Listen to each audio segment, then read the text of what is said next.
Hello, hello mga kakabsat! Samahan nyo na naman ako sa aking luto serye. At ayun nga, ginisa-gisa ko na. At pinagbanding ko na si bawang at sibuyas. Inilagay ko na rin yung pork meat at ginisa-gisa ko. Ganun din yung ating mixed veggies. Ayan, pagkatapos ko nga silang magisa-gisa, idinagdag ko na rin yung toge. At pagkatapos yan, at tinimplahan ko na rin siya ng paminta, konting brown sugar, toyo, at saka ko naman yan, minekos-mekos mga kakabsat para mag-incorporate ang lahat ng ating mga pampalasang nilagay. Pagkaluto nga niyan, pinadrain ko muna siya para pag binalot natin, hindi siya watery. At pagkatapos nga nun, habang pinapadrain ko yung aking lumpang gulay, nagawa naman ako mga kakabsat ng ating sausawang masarap. Ayan, tinimplahan ko ulit siya ng bawang sibuyas, konting brown sugar, konting asin, konting toyo, at syempre hindi mawawala yung pamintang powder. At pagkatapos yan, mekos-mekos lang ulit yan. Magbabalot na tayo mga kakabsat ng lumpia para makapagluto na tayo. At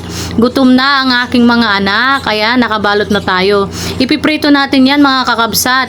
Kaso mo, sa piprito ko, nakalimutan ko pala, meron pala akong nakasalang, kaya medyo natusta mga kakabsat. Pero ganun pa man, hindi naman siya mapait mga kakabsat. Ayan nga po, kita nyo, medyo tostado. Pagkaluto nga po niyan, kumain na kami mga kakabsat at napakasarap. Thank you for watching. God bless us all.